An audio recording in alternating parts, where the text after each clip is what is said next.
এর আগেও তো এই সরকার সুপ্রিম কোর্টের বিভিন্ন রায় মানেনি, এবার মানবে? মানলে খাঁচায় ভরবো, আর কি করা যাবে। জনগণের টাকা নিয়ে কর্মচারীদের দিয়ে নিয়ে তারা ফুর্তি করেছেন। এখন সেই ফুর্তির টাকা সব ফেরত দেবেন, যার ফুর্তির টাকা যার পকেটে ঢুকেছে সে ফেরত দেবেন। একটা নির্দিষ্ট টাইমলাইন বেঁধে দেওয়া হয়েছে, এক্ষেত্রে এটা কতটা গুরুত্বপূর্ণ? গুরুত্বপূর্ণ, সুপ্রিম কোর্টের রায় সবথেকে গুরুত্বপূর্ণ। সুপ্রিম কোর্ট যে নির্দিষ্ট সময়সীমা দিয়ে তার মধ্যে কাজ করতে হবে। এক লাইনের মানে বুঝতে একটা সরকারকে 7বার হাঁটতে হয়। এর থেকে দুঃখজনক আর কি হতে পারে? এই সরকার চলছেই না, বা পড়বে কি? খুঁড়িয়ে খুঁড়িয়ে চলছে। ডিএ যে লিগালি এনফোর্সেবল রাইট পশ্চিমবঙ্গের কর্মচারীদের জন্য 2008 থেকে 2019 বকেয়া ডিএ 25% ডিএ ইমিডিয়েট মিটিয়ে দিতে হবে, খুব পরিষ্কার। রাস্তায় কর্মচারীদের নামতেই হবে, তা না হলে এরকম একটা দুর্বৃত্তের সরকারকে ঠান্ডা করা যাবে না। একটা ঐতিহাসিক জয় কর্মচারী এবং পেনশনারদের। এই ঐতিহাসিক জয় confederation of state government employee মামলা শুরু করেছিল, মলয় দ্বারা শ্যামল দ্বারা মামলা শুরু করেছিল। আজকে সেই মামলার 7ম জয়। স্যার, দীর্ঘ প্রতীক্ষার পর সুপ্রিম কোর্ট আজ ডিএ মামলায় রায় দিল, কীভাবে দেখছেন? রায় দিয়েছে সুপ্রিম কোর্ট, কর্মচারীদের অধিকার প্রতিষ্ঠিত হয়েছে, এতে আর কিছু দেখার কিছু নেই।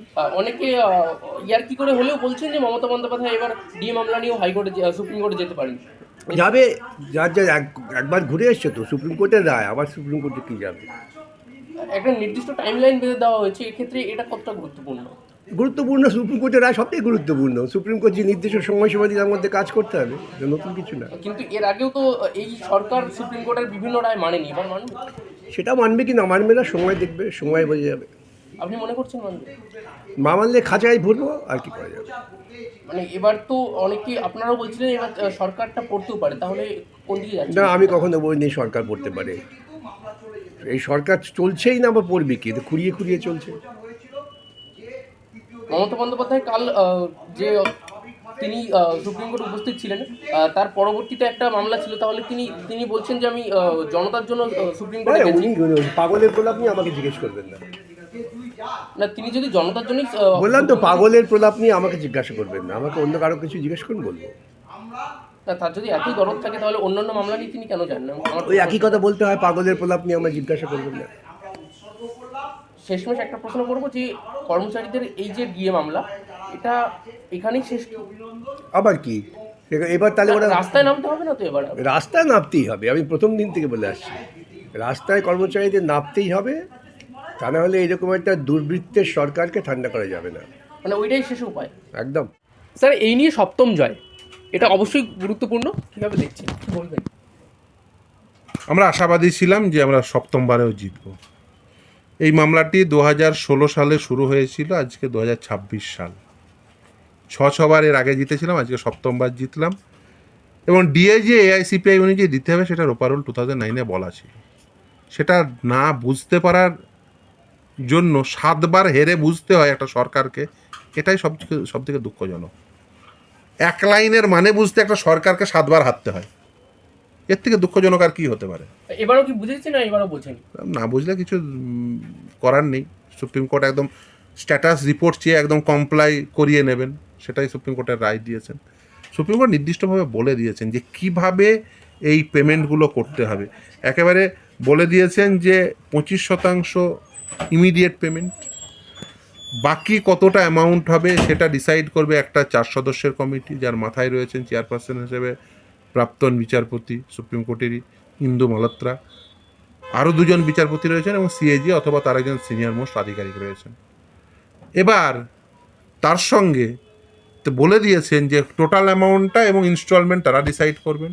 ফার্স্ট ইনস্টলমেন্টটা সেটা মার্চের মধ্যে কমপ্লিট করতে হবে, 31 মার্চ। আর 15 এপ্রিল 2026-এ ফার্স্ট ইনস্টলমেন্ট দেওয়া হয়েছে কিনা, আর ইমিডিয়েট পেমেন্ট অর্থাৎ ওই 25% এরিয়ার দিয়ে সেটা দেওয়া হয়েছে কিনা, সেটার জন্য কমপ্লায়েন্স স্ট্যাটাস রিপোর্ট সুপ্রিম কোর্টে জমা দিতে হবে।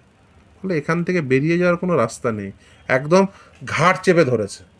একদম মূল জায়গা। কম পেমেন্ট করবে, স্ট্যাটাস রিপোর্ট দেবে, তবেই ছাড়বো। মানে বলতে গেলে সুপ্রিম কোর্টে ফেসেছে বা সুপ্রিম জায়গায় ফেসেছে। আর এই যে বিষয়টা টাইমলাইন বেঁধে দেওয়া, এটা আইনিভাবে কতটা গুরুতর? অত্যন্ত গুরুত্বপূর্ণ, কারণ সাধারণভাবে আমরা দেখি যে কোনো রায় হয়, রায়ে বলে এটা করবেন, দিয়ে দিতে হবে, বা হয়তো একটা টাইম ফ্রেম দিলেন, সেটা ডিসপোজ অফ। কিন্তু এক্ষেত্রে তা করেননি। এক্ষেত্রে সুপ্রিম কোর্টে করে নির্দিষ্টভাবে রায় দিয়ে তারপরে একেবারে কমপ্লায়েন্স করে নিতে চাইছেন, এটা যে অত্যন্ত গুরুত্বপূর্ণ বলে মনে করি। এখান থেকে তার মানে রাজ্য সরকারের বেঁচে ফেরার কোনো রাস্তা নেই। আর কোথায় বাঁচবেন, মানে দেবেন তারপরে কর্মচারীরা ঠিক করবেন কি করবেন সেই সরকারে। তাহলে কি বাঁচতে কি মমতা বন্দ্যোপাধ্যায়কে আবারও আমরা কোর্টে দেখতে পাই? সে মমতা বন্দ্যোপাধ্যায়কে জিজ্ঞাসা করবেন। ডিএ যে লেগালি এনফোর্সেবল রাইট পশ্চিমবঙ্গের কর্মচারীদের জন্য 2008 থেকে 2019 বকেয়া ডিএ 25% ডিএ ইমিডিয়েট মিটিয়ে দিতে হবে, খুব পরিষ্কার। এখানে আরেকটা কারণ যেটা রাজ্য সরকার আর্থিক সংকট দেখিয়েছিল, সেটাও তাহলে এবার পুরোপুরি নস্যাৎ হয়ে গেল। একদম আর্থিক সংকট কোনো গ্রাউন্ড হতে পারে না।